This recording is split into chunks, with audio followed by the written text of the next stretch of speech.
maybe I'll provide you with a quick overview of what I know, and we'll make sure that we're starting off on the right foot.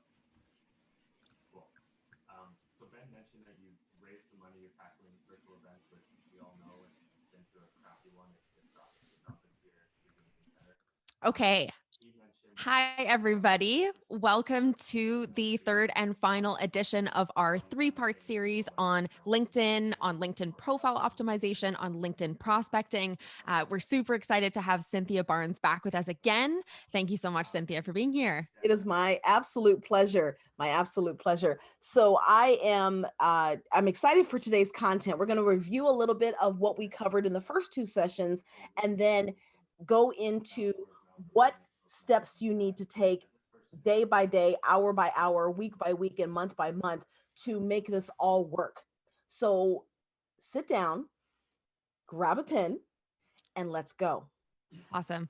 Sarah, I have Yes. to ask you though, with what you've learned in the first two sessions, what's been your greatest takeaway? The biggest takeaway for me right away was the profile optimization. I thought prior to this that I had a pretty decent handle on at least kind of the personalization and the messaging aspect through LinkedIn. But I learned very quickly in that first session that my profile was not optimized whatsoever for business development. It read like a resume instead of a tool to help me prospect. So that was the first thing that I did. I used, Cynthia, your profile as sort of a template for mine. So Good. the kind of about section, the way that you structured that, I sort of followed your formula there. I followed your formula for the headline. So it read not as my title, but about how I could help people. And now people's profiles that are optimized in this way have been catching my eye. There was somebody today who I was scrolling through my feed, and it didn't say that their title, but it said what they did. And then I was like, "Ooh, I haven't heard of the company that does that." And I clicked on their profile, and I was like, Cynthia would be proud of this one person because I've just gone and looked at their profile because of their headline. So that was the biggest takeaway for me. And I anticipate another great takeaway when we can put it all together after today. It's that's music to my ears. I'm so happy that it has been beneficial to you and to others. Gotta say a quick hello to Sandra from Cincinnati, and also Sonaire. I don't know where you're from, Sonaire, but hello, welcome back. Welcome back. Yeah. And Thank to you guys those, for being here. yes, and to all those others that will be joining us and who will be viewing this. So we have got a lot to cover.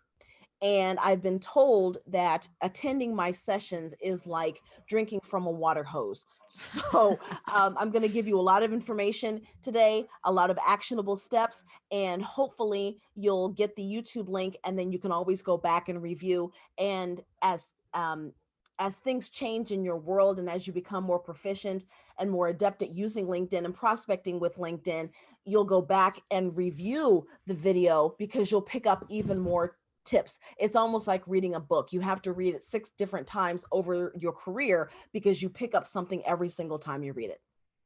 Absolutely. And I will say that I even rewatched our first session to be able to implement all those takeaways. So I definitely can attest to that. And we're actually going to throw links to both the first and second sessions in the chat now so that you guys can save those and go back to watch them if you haven't. And yes, the link to today's session will be available. You can rewatch it as soon as we finish right in YouTube. Fantastic. Fantastic. So without further ado, should we get started? Let's do it. All right. Okay. So today we're going to talk about connections to clients, the system, step-by-step, actionable steps for turning your LinkedIn connections to high-paying clients. So we've already talked with Sandra, and we talked with Sonaire. I'd like to know what one word comes to your mind when you think of social selling, Sarah? What one word? I think LinkedIn, because that's just where I've heard social selling. That's what I've heard it associated with. First thing someone says social selling, first thing I think of is LinkedIn. Right. Why LinkedIn? I think because that's the platform, the professional platform that I've seen the social selling take place on. And that's kind of where you can do the best social selling because the Mhm. platform, as you mentioned in the first session, that's the platform, that's what it's built for. Whereas Yes, like Instagram or Facebook maybe feels a little invasive if you're trying to prospect or sell there. But LinkedIn is built for learning about your prospects and social selling. absolutely. Absolutely. I'm sure that there are so many that would agree with you. Just because your prospect is on Facebook or on Instagram doesn't necessarily mean that that's the best platform for you to engage with them because they may be using that platform for fun. Nothing wrong with those platforms, but you always want to engage with your prospect on the platform where they expect to engage with you. And you're spot on with that. All right. So, the purpose of today's session is to discover the daily, weekly, and monthly social selling activities that yield unparalleled results.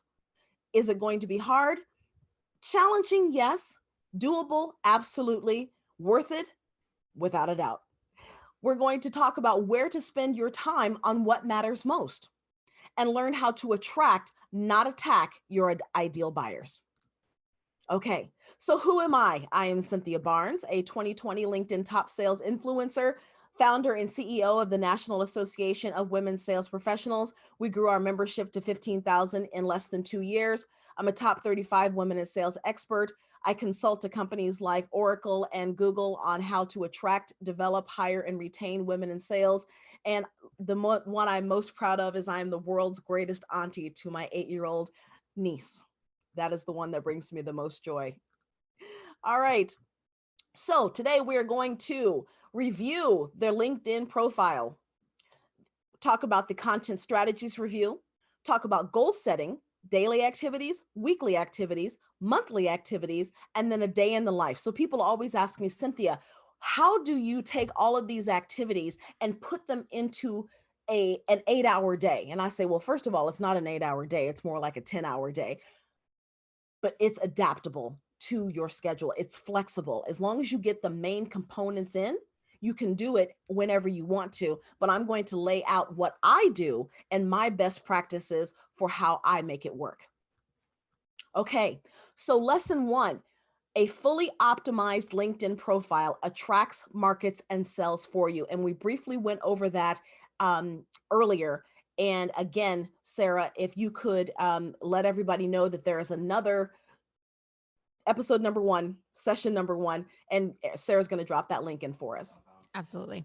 So those three areas that you talked about, Sarah, the headline, remember, it is not your title. It should not say account executive because nobody is searching for account executive.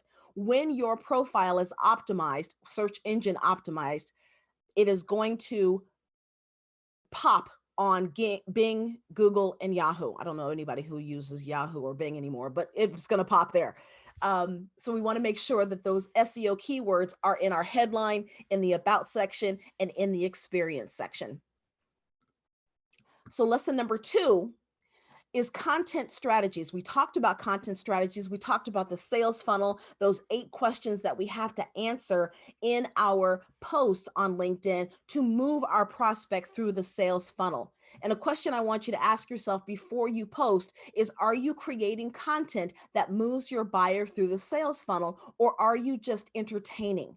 Now, there's nothing wrong with entertaining. There are some people out there that say you need to inspire, entertain, educate, and promote. My experience has been, because we've tested both theories, is that all content should move your buyer through the sales funnel. So when we talk about your ideal buyer and content strategies, we talked about your ideal buyer's demographics and psychographics. And I even asked you last session, Sarah, which one mattered most. And I think we're both in agreement that the psychographics matter more than the demographics. Yeah. Yeah. We talked about the sales funnel, mapping the customer journey into those funnel stages of awareness, consideration, and decision, which causes them to act. We talked about social media storytelling, the Pixar formula. Once upon a time in a land far away, there was a princess, blah, blah, blah, blah, blah, blah. And then we actually had time last week for Gary V's $80 engagement strategy. And I want to know, Sarah, did you have a chance to work on that? I actually didn't have a chance to do any content kind of posting or creation that followed this formula. I was just using kind of repurposing some of the content that the lovely marketing ladies who are on the line now had created for me. But Yes. I will say that it's in my 2021 plan to set aside the time, set those blocks in my calendar that allow me to, have time to actually strategize around this content and make some really good content of my own. Great. Great. I'm excited to see it. Excited to see it. So, lesson number 3, none of this matters unless we know exactly where we're going. So, we've got to set some goals. SMART goals. I like SMART goals, which are specific, measurable, attainable, realistic, and time sensitive. Because if you don't put a time on the goal, it's just merely a wish. You've got to begin with the end in mind. Where do I want to be a year from now? So I tell my members, if I know that I want to earn $250,000 in commission, I've got to reverse engineer that down to the smallest granular actionable step that I can do every single day. So if I know that I need to make 50 phone calls a day, set 5 appointments a day, then that is much more manageable than looking at that overarching goal of $250,000 a year. That can be overwhelming, but I know that I can make 50 calls a day. Make sure you write your goals down. There was a study that Brian Tracy alluded to about 20 years ago that Harvard University tracked those students who wrote their goals down and those students who didn't write their goals down. And what they found was that those that wrote their goals down earned 5 times more over the course of their career than those that didn't write them down. There's power in writing down your goals. I don't care if you use a spiral notebook, whatever, blood, crayon, lipstick on the bathroom mirror, you've got to write the goals down. Do you write down your goals, Sarah? I have at times, and it's kind of reminding me now that I have stopped doing that. And I think that it's something I used to write it. I have a kind of floor to ceiling mirror, and I used to write it in erasable marker on that mirror so that I could see it all the time. And it's been erased, and it should be put back. Yes, yes. There's something powerful about seeing your goal and knowing that you're working toward it. It gives us purpose. It gives us intrinsic motivation. A friend of mine says that you should take a spiral notebook, one of those 25-cent 70 count spiral notebook, and you take it with you everywhere you go, and you write down what you want. You see something, a Rolex watch or a car, and you write it down and you say, I want that. Sales and selling is challenging. And if we're not careful, we can get derailed by the negativity that comes with sales, right? Because sales is the only job I know where you get rejected 9 out of 10 times every single day. And we wake up the next morning and we go back for more. If you're not careful, you'll look and say, you know what, why am I doing this? But if you have that 70-sheet spiral notebook full of the things that you want, I want to retire my mom, I want to pay off her house, that's fuel for your fire, right? Absolutely. Yeah. Yes. So we've got to write those things down. We need to create an action plan. How are we going to get to our goal? And I'm going to give you my action plan in just a few moments. And last but not least, you create a timeline and you take action. I have 1 month, 3 month, 5 month, 6 month goals, and I constantly check to make sure that I'm in line with those goals. Am I on track?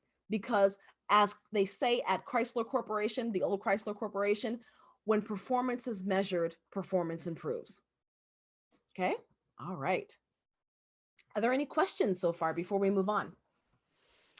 Does not look like it. No, but feel free, you guys, if you have any questions, to pop them in the chat and we'll make sure to get to them at any point throughout the webinar. Yes. Yes. All right. So daily activities is lesson number 4.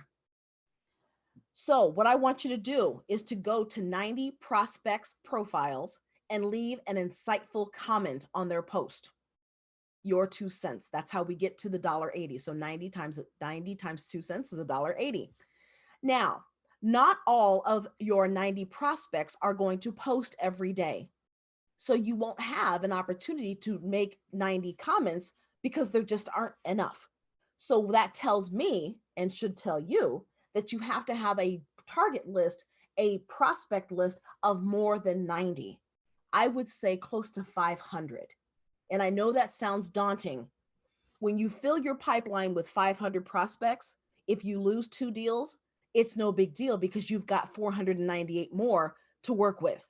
If you have a funnel of 5 prospects and 2 deals go bad, that hurts much, much more. So sales is a game of numbers. Use that in your favor. So get a list of 500 prospects, segment them into your top prospects, and go after those 90.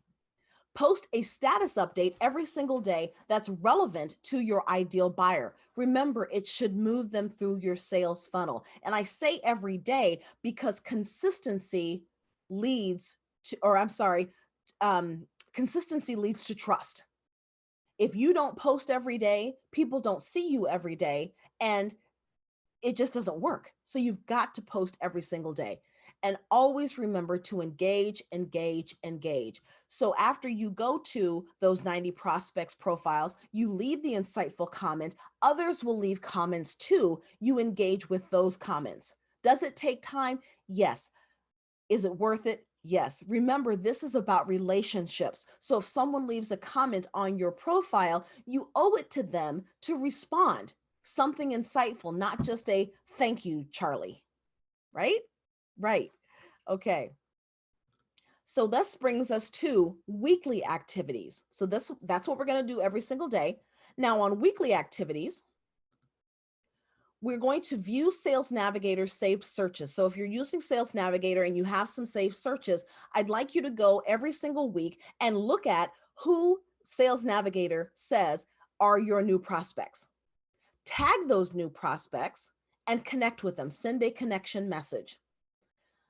Also, on a weekly basis, find the company pages of your new prospects and follow those company pages, because Sales Navigator will update you and let you know, hey, this company says this. That is a reason for you to reach out to that prospect and talk to them, have a conversation starter. And last but not least, sync or export your new connections into your CRM. So now you can take the conversation off of LinkedIn. Be careful about doing that though, because you don't want to be spammy. So make sure you have connected with them before you download the information and just start emailing them. That's bad form. That's bad form. And that'll get you blocked and cussed out. Lesson number 6, monthly activities. Monthly activities. Review and update your connections, tags, and notes in Sales Navigator. So whatever system you use to tag your connections and your prospects, make sure you review them and keep them up to date. As they say, garbage in, garbage out. How can you run a list of your prospects and know where they are in the sales funnel if you don't accurately tag them and keep accurate notes, just like your CRM?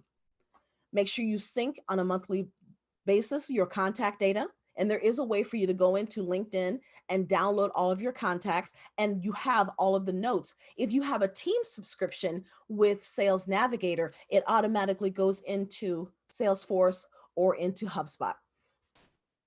Search for new groups created for your ideal buyer. And the best way to do that is to do a search in groups, or you can go to your ideal or your prospects page and look at the groups that they're in, and you can decide whether or not you want to join those groups. Review and update your profile on a monthly basis, especially your media files. So if you have a new video that you've put out, or a new blog article, or a new LinkedIn article, make sure that that's in the media section, because you want people to see how active you are in your thought leadership. If you don't have any media files, then your profile is going to be pretty boring, but you want them to stay on your profile as long as possible. Did you have something you wanted to add, Interesting. Sarah? That's something that I is total news to me, but absolutely makes sense. Where do you find the best place to be to put that media? Is it in the description of your job title? Is it in the about? Where do you put the media? I put mine in the media section because Oh, I there see. Okay. is, yep, it's On your profile, it's headline, about, and then media, then experience. And you Right. can rearrange them, but Right. that seems, I want them to read my about section to find out about me and who I'm wanting to work with.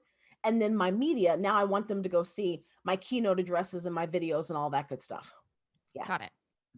And last but not least, assess your strategy and make adjustments. So I want you to go and make sure that your strategy is actually working. So one thing I like to do is take an Excel spreadsheet, look at the number of connections I have, how much I've grown, how many followers I've grown. I also take a look at the engagement that I have and what percentage. So the percentage of, or the number of people that have engaged with the post compared to my first degree followers, and make sure that my engagement is reaching the right people. Yeah. Any questions on that, Sarah? No more questions from me. And it sounds like Zoe's saying there's no questions from all of them because they're too busy taking notes. Well, and that's great. Good. We are moving the needle. This is important. Okay, lesson number 7. Here is my strategy. From 8 to 11, Monday, Wednesday, and Friday, I do the $1.80 engagement strategy. Then on Tuesday and Thursday from 8 to 11, I schedule appointments with my prospects. So I'm reaching out and I'm actually making those appointments. Then it flips. So on point number 3, on Monday and Wednesday and Friday, I will schedule appointments with prospects. And then 11 to 2, Tuesday and Thursday, schedule appointments with prospects. I'm sorry, that should say the $1.80 strategy. So reverse number 1 and number 3. So what that does is it says, okay, I am prospecting on Monday, Wednesday, and Friday from 8 to 11 a.m. And then on Tuesday and Thursday, I'm scheduling appointments or doing the $1.80 strategy. So it's opposite. And what that does is when your prospect says, hey, I'd like to have an appointment at 8 o'clock in the morning, you say, geez, I have an opening on Tuesday or Thursday. You can control your schedule rather than having your prospect control your schedule. If you allow your prospect to schedule anytime they want, then you won't have those prospecting blocks done. So you've got to say, okay, I take morning appointments on Tuesday and Thursday, afternoon appointments Monday, Wednesday, and Friday. That's enough for everybody to be happy. But you've got to make sure that you plan your schedule and you have those prospecting blocks firm.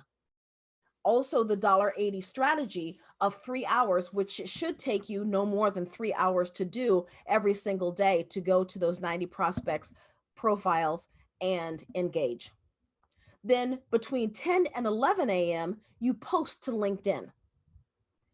10 to 11 a.m. in the time zone where your hottest prospects live, not necessarily yours. I know that my top prospects are in California. So I post between 10 and 11 a.m. their time versus 10 and 11 a.m. my time. Now, this is Monday through Friday. Once things get going well, and I would say after about 30 to 60 days of you posting consistently Monday through Friday, you need to level up your posting. The goal is to post 3 times a day. One is going to be something related to your target market and moving them through the sales funnel. One should be something about, hey, we're having a webinar or you're promoting something.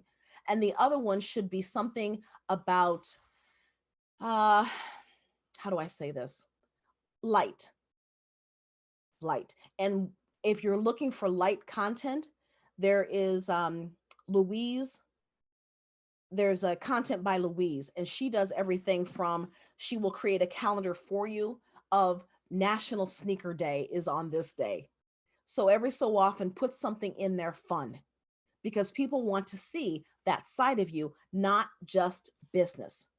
However, do not do National Sneaker Day if you haven't gotten your Monday through Friday posts solid about moving them through the sales funnel.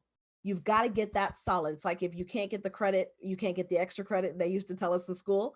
So make sure you post regularly for 1 month, Monday through Friday, 10 to 11. Then you can add things. Okay. Does that make sense how I'm explaining that, Sarah? Yeah, it definitely makes sense. And we do have a couple of questions that have come up around, you mentioned kind of measuring your success and your progress with your LinkedIn engagement. So we have a few questions around so first of all, what are the kind of KPIs? How do you measure that engagement efficiently? Okay. So the first thing I do with membership is I take how many members we gained in the month compared to my LinkedIn engagement. That is what I measure is revenue. I look at company contracts, partnerships, and I take a look at that and say, okay, we posted, let's say 5 times a week. We have this type of engagement, which led to this type of result. And we keep a running total for the last year to see what works and what doesn't, because 30 days is really not a good example of what's going to happen. It could be 30, 60, 90 days. It all depends on how big your network is. I have 22,000 followers. So my engagement is going to be greater than someone who has 500 followers. So a KPI number one KPI I would measure is revenue. Is what I'm doing on LinkedIn bringing in revenue? And then you can break that down to how many new prospects have I gained? How many new appointments do I have? How many phone conversations? How many Zoom calls? Things like that. Everything needs to be measured because you just don't know what's going to move the needle, but you've got to reflect it back to your LinkedIn engagement. And you take the number of, like on a post, the number of likes, the number of comments, the number of shares divided by the number of followers that you have. And that is your percentage of engagement. Okay. Next Makes question. sense. And the other question, so that covered two of the questions. The other one was, can you do some of this data analysis in HubSpot or the sales enablement tools, or is it more of a manual thing like in your sheets that you're talking about? It's a manual thing, and I teach my staff to do it so that they can give me the report every single week. Find an admin to do it because that's really not the best use of your time. But yes, it needs to be measured. Yeah, absolutely. Yeah. Unfortunately, those sales enablement tools don't have a great system for tracking LinkedIn. Even if you've got teams, as you mentioned, Sales Navigator teams, there's a bit of an API, but it's not the same as email can be tracked within those enablement tools. So yeah, it definitely takes a little bit more manual reporting there. Yes. We have a question from Zoe around, how do you deal with multiple languages and posts? Do you translate everything? And can this be done at the same time when it's in the same time zone? I've never done that. My initial thought would be post in the language of your ideal buyer, the majority of your ideal buyers. There's always a translate button.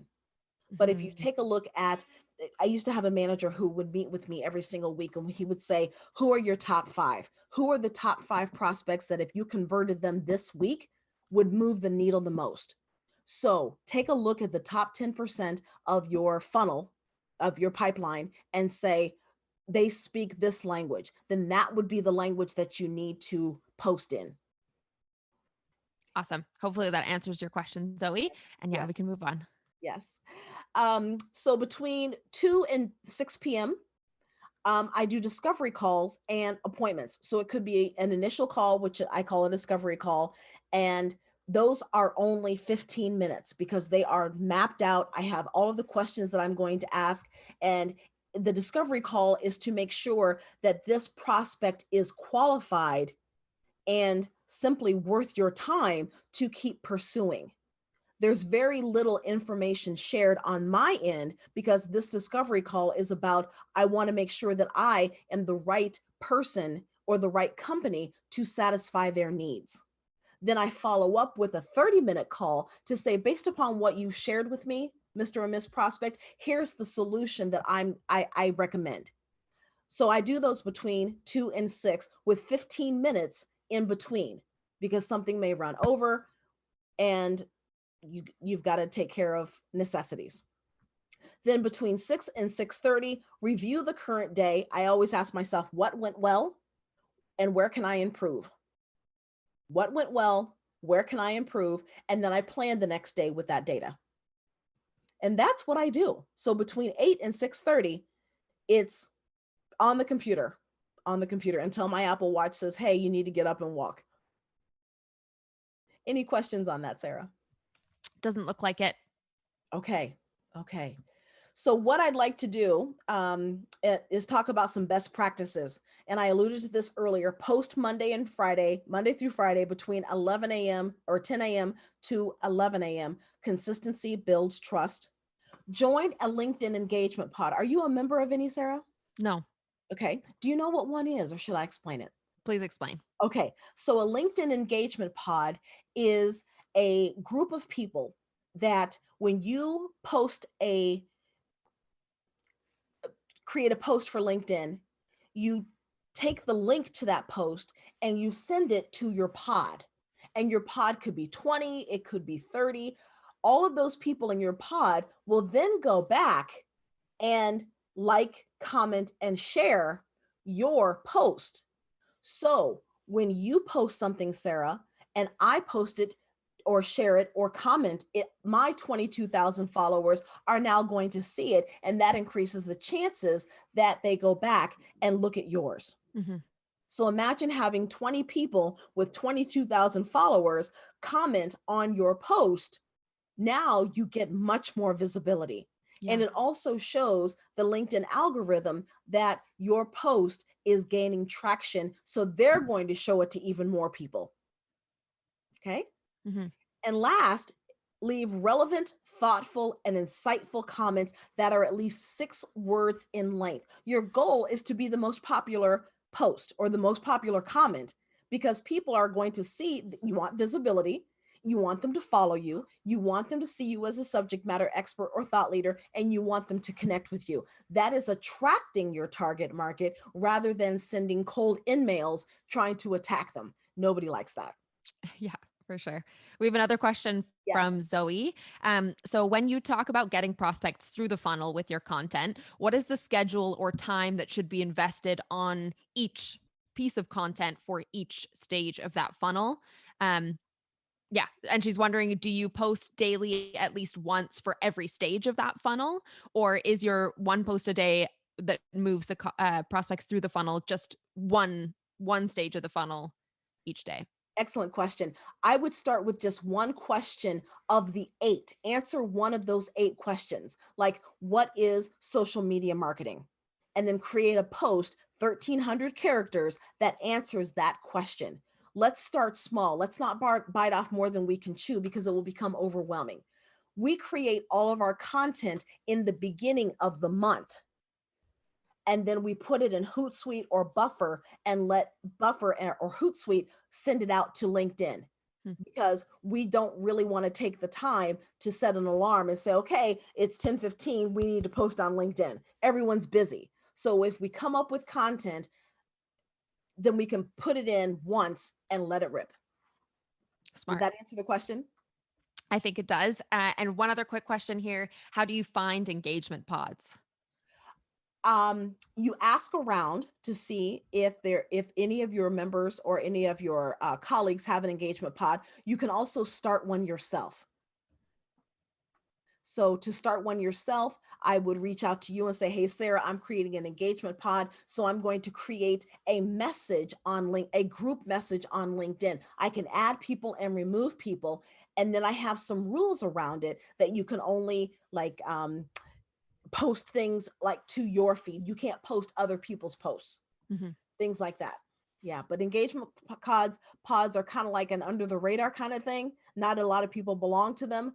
Your top influencers on LinkedIn, those who are moving the needle, always belong to them. Yes. Any other questions? That's it for now. That's it for now. Okay. So, Sarah, based upon what we've talked about today, what one thing will you do differently? I think I'm going to start an engagement pod. I have a few people in mind from podcasts that I've done that I think they would be interested in being in an engagement pod, because they all post things themselves. They're a good kind of mix of different people that kind of come from different angles within the industry. So I think that's one thing that I can do pretty quickly and easily. So I think that's the first thing for me that I'm going to do. Okay. When and where are you going to do it? So when are you going to do it? I'm actually going to do it as soon as we finish this. I have a little gap in my calendar, and the people are popping into mind who I'm going to ask. So I'll just, create a group chat, mention this webinar, mention the idea behind the engagement pod if they don't know what it is, and then invite them to both engage with my posts and share their posts within that group so that the rest of the pod can engage with them. Sounds great. And what do you expect the outcome to be? I expect that there will be more sort of diverse engagement with my posts. As I mentioned, I haven't put in a bunch of time yet on kind of building my own personal content strategy. A lot of the stuff that I post is repurposed marketing content. Sure. But at the moment, because of that, my reach is not huge. It's the same kind of people that generally end up engaging with my stuff. But this will expand to those people within the pod's followers rather than just my own core followers that see my stuff and engage with my stuff. Yes, I love that. I love that. Okay. So, questions. I'm here for questions. Anything that comes to mind, Sarah, or anything that comes from our viewers? Yeah, let me think. I actually have a follow-up on Zoe's question about building that piece of content for each stage of the funnel. And Sure. you mentioned just start with the one, start off easy. So would you recommend starting with that sort of top of funnel and posting consistently those top of funnel general questions around the kind of problems that you solve? Or would you recommend like one day that top of funnel question, next day more specifically the challenge, and then Yes. finally okay. Yes, because you are writing for your entire base. So Tom may be at the top of the funnel, Julie may be at the middle of the funnel, and Veronica may be at the bottom of the funnel. If you post a month or a week worth of top of the funnel, then you're going to alienate those that are in the middle of the funnel and the bottom of the funnel. So I would do Monday, top of funnel, Tuesday, middle of funnel, Wednesday, bottom of funnel, Thursday, top of funnel. And that's what I would do. Okay, makes sense. And you talked about kind of building all of your content out at the beginning of a month and then setting it up on a time. And even if people don't necessarily have Hootsuite, but at least they have this sort of bank of content that they can build from. How much time do you think you dedicate in that day or week or whatever that you're building the content out for the month? Whew. It used to be 2 8-hour days. Now it's about 4 hours on a Sunday afternoon or Saturday morning. If you're doing it by yourself, I would in the beginning allot a day because you're going to create it with what information you have. But if you go back to the second video and you look at those 8 questions and then create a list of 30 questions that your target market is answering, then it's a lot easier because all you've got to do is create a 1,300 character post that says, here's the answer to this question. Yeah. Makes Let's sense. see. So Nair, there are some posts which start with the main post block and continue in the comments. Do you recommend this? I guess I would try it and see what works. What works for us is we have everything in the post because not everybody wants to read through 200 comments, right? They're going to read the most relevant comment, but just put everything that they need. Make it easy for your customers to do business with you. Let's see. If you don't have Sales Navigator, how do you do prospecting, identify new connections, etc.? You could go and you could search without Sales Navigator and you could bookmark everyone's profile. For the amount of time and energy that it takes to do that, I would recommend spending the $79.99 a month for Sales Navigator and have Sales Navigator send you an email that says, here are the new leads in your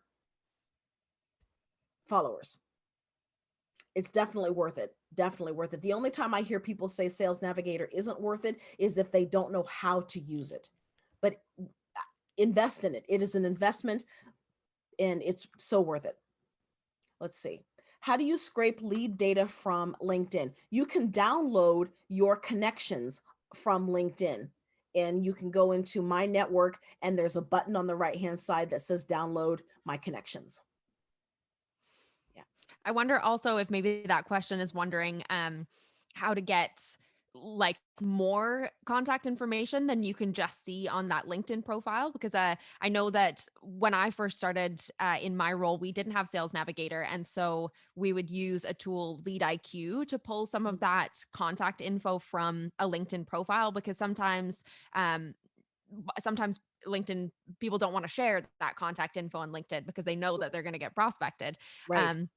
So if that's your question or around how to get kind of the complete contact data, phone number, email address, sometimes you can see a personal email address in LinkedIn, but you can't see the company email address. There are tools like Lead IQ. It's of course going to be an additional cost. It's usually like a per lead cost. So each piece of information that you pull costs kind of tokens within Lead IQ. But as Cynthia mentioned, if you have Sales Navigator, it often allows you to pull more complete data than if you just have regular LinkedIn. And I believe as well, if you're a first degree connection with somebody, it shows you more information even within Sales Navigator than if you're a second or third or further. Like it'll show you company email sometimes, whereas it wouldn't if you were a second degree and so on. So Sandra says, I don't understand Sales Navigator. I'm right there with you. I didn't understand Sales Navigator either. There are tons of videos that will explain Sales Navigator. If not, reach out to me at Cynthia-Barnes or Cynthia-Barnes.com and we can talk about it. One thing I want to address, if I don't have my personal information in LinkedIn because I don't want to be prospected, and you use something like Lead IQ to get my phone number, how receptive am I going to be to your call? How receptive am I going to be? Right. That's going to rub someone the wrong way. What if we developed a relationship first on LinkedIn, and then you ask me, hey, I'd like to connect over a virtual latte. They say yes. Okay, send me your email and I will set up a virtual latte over Zoom. Get their buy-in before you scrape their data and cold call them. That ticks people off. And think about how you would feel if someone did that. It's not a good feeling. And remember, we want to attract and develop relationships, not attack. The old school method of scraping data and calling people and sending cold emails is that's no. I can't recommend that. I can't get behind that. I can't. Yeah, fair enough. Yeah. Totally fair. And Sandra, more information on Sales Navigator. We did one of our PredRev lives with Brandon. I believe it was Brandon. I can't remember if there was anyone else on there. I think it was Brandon and Bernard. If you look, I think it was called, we'll have Veronica Romero find the link for us here, but it's something around like prospect smarter, not harder using LinkedIn. And Brandon is pretty knowledgeable about Sales Navigator, and he talks about how he puts it to use, how he builds lists within it, how he saves those lists of contacts, all of that kind of stuff. So that would be a great resource to check out too. Absolutely. When I give my tools and tips, it's based upon what my experience has yielded and the results that it has yielded. You have got to come up with your own method for engaging with your prospects. From someone who gets prospected every single day by a myriad of vendors, I am more respectful and not respectful, but more receptive to those who have taken the time to ask my permission. Is it okay to email you? Because when I get a cold email from someone I don't know, number one, it goes into my spam because I have really good filters. And number two, if you get through the spam filter, it feels like you're selling me. Mm-hmm. And always remember, Sarah, that nobody likes to be sold, even though everybody loves to buy. Yep. Yeah. So Sandra says, I don't have a lot of contacts now. Is Sales Navigator worth it? That's the reason why you should get it, because Sales Navigator will email you and say, based upon the criteria that you've told me, because you go into Sales Navigator and you say, I'd like to get a list of prospects, my second degree connections. So before I go further, your second degree connections are your money connections. Your first degree connections already know what you do because they're connected to you. Your second degree connections are those that know your first degree connection. So Sandra, let's say that you know Sarah and I know Sarah. If I reach out to you and I say, hey, I know Sarah, and I thought it would be great if we could connect, and I give you some type of value proposition, you're more likely to connect with me because you look and say, oh, we have Sarah in common. And I respect Sarah, so I'm going to go ahead and connect with you. Now, if we both know Sarah, we both know Veronica, and I go to you and say, hey, Sandra, I'd like to go ahead and connect with you, but I'm a third degree connection. You say, well, how do we know each other? This feels spammy. So when you are prospecting, always connect with your second degree connections. When I first started in AWSP, I reached out and connected with 50 people a day. Then Sales Navigator on a daily basis, because I connected with 50 people, my second degree connections grew exponentially. And then I would have 5,000 new prospects every single day. That's how fast this thing grows. So Yeah, always look out absolutely.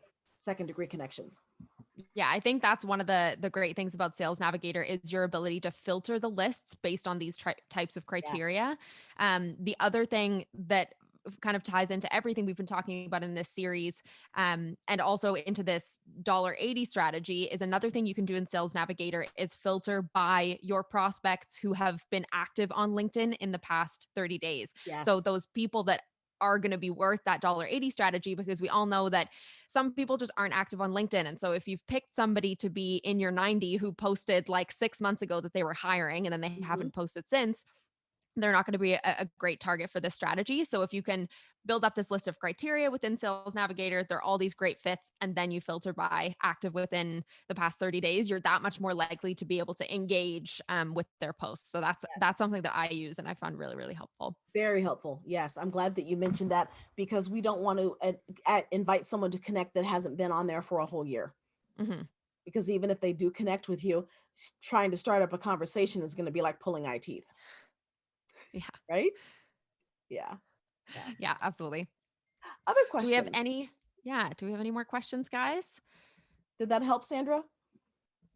Yeah, hopefully it did. And maybe whoever is watching right now, if you guys can tell us if you watched the whole series, if you were there for number 1 and number 2, and now you're here for number 3, what did you take away? What are you going to go implement right away once we're off here?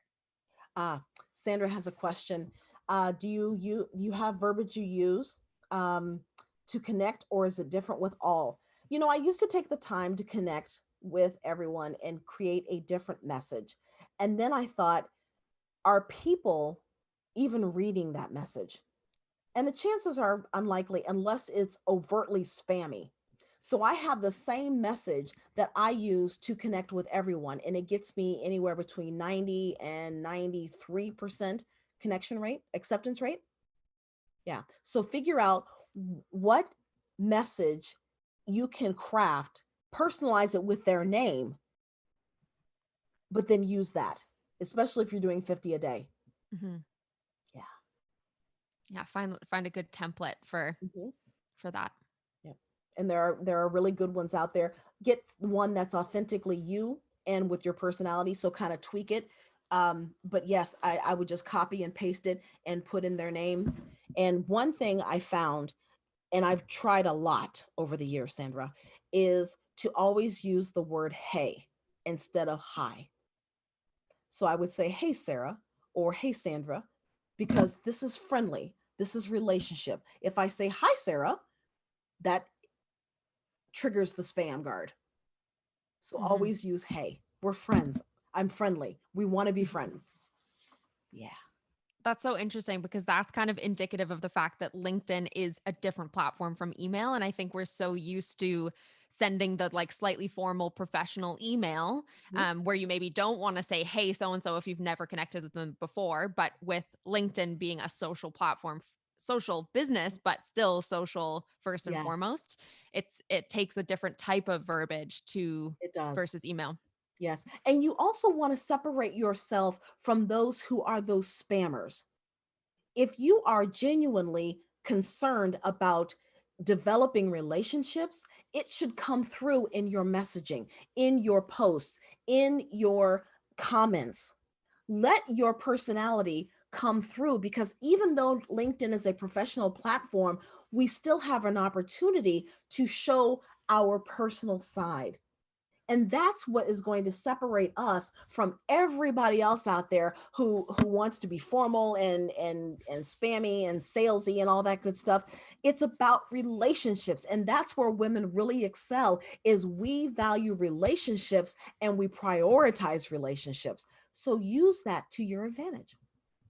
Yeah, really good point. And somebody that comes to mind for me, if you guys are looking for some more LinkedIn kind of influencers to follow who have great, really personal posting and content, is Sarah Brazier. She was a former SDR. She's now an account executive at Gong, and she posts pretty consistently. I wouldn't know if she posts kind of every day or if she follows the same kind of funnel strategy, but I know for sure that her personality shines through in every one of her posts, and they provide value, but they're totally in her own sort of vernacular, and you get to know sort of her style. She posts like she's speaking to you out loud rather than like she's written something kind of formal. So I think she's a really good example of letting her personality shine through in all of her content, and she's got a really recognizable style. I love that. I love that. Vlad has a question. He wants to know, are you offering your services in the first message, or do you have some type of sequence? So that's a really good question. Sales is like dating. And if you've ever dated, then you know that you don't go to a prospective date and offer the world. You don't go up to a woman or a man and say, I really like how you look. You've got a great smile. Would you like to go away to Martha's Vineyard this weekend? He or she is going to look at you and think, you must have three eyes, because that's just too quick. How about we exchange numbers, exchange a few texts, have a phone conversation, decide if we want to meet for coffee, have some more conversations, then we have dinner. Let's ease into this. The best relationships that we have take work and effort to get to the end result. Those flash in the pan, wham, bam, thank you, ma'am, those fly by night, one night stands will never go anywhere. So, Vlad, please do not prospect offering your services in the first message. It's too soon, it's premature. Develop a relationship first, always. And the sequencing, we used to have a sequence. We would connect, we would send a message, then another message 2 to 5 days, and another message 2 to 5 days after that. And then we evaluated our new strategy of the $1.80, connecting with someone after we have engaged with them, and the results are better. The revenue is higher, and the respect and relationships are there, versus sending out message after message after message. We do not want to spam people. We do not want to be salesy. We want to develop relationships. So as you craft your strategy, Vlad, think about, if someone contacted me with this strategy, how would I respond? How does my target market expect to engage? If you're only getting a 5% return on your messages, there's a reason. Yeah, really good point, Cynthia. And I think if you go in straight for the sell, you haven't even identified if that person has the problem yet that you're saying that you can solve. So you can imagine if you were approached on the street and somebody, like for instance me, I use public transit. It's Vancouver's a small city. I don't need a car. If someone came up to me and was like, "You need this special wax to keep your car protected from the sap that falls from the trees," I'd be like, "I don't care. I don't need that." It's not relevant. Exactly. So I think that's, yeah, definitely. And I think social selling is different again from email and everything that we've done over the past, like 5, 10 years, in that it is the long game. Again, you're Yes. playing the long game, almost like back in traditional sales where you actually had Mhm. to build those face-to-face relationships before you could get somebody to sign a deal. We're moving back to that because Yes. we've exhausted this like really quick technology driven send out a bunch of emails with one custom variable, and people might be intrigued.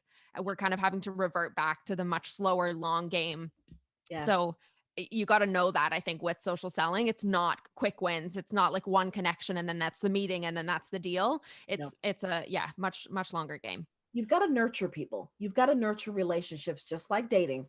It's about nurturing and building relationships.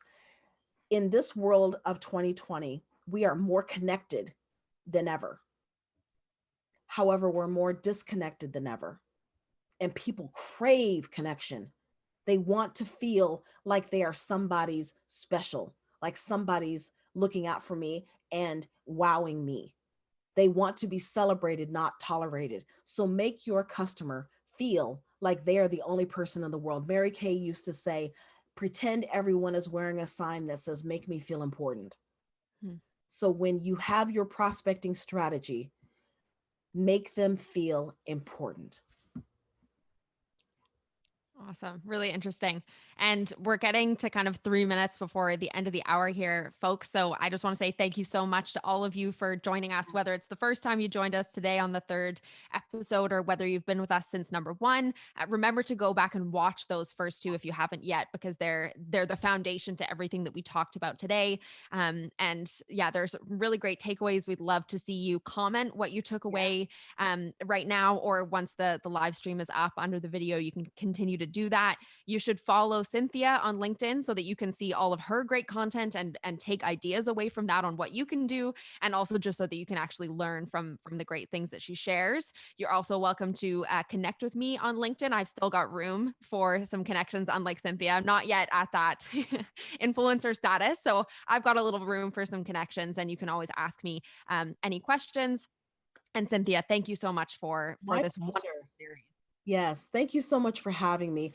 I love LinkedIn. I wish I got a commission off of how many people I have referred to LinkedIn Sales Navigator, but I just don't get a commission. I believe in it that much because it has been a game changer for NAWSP and for me.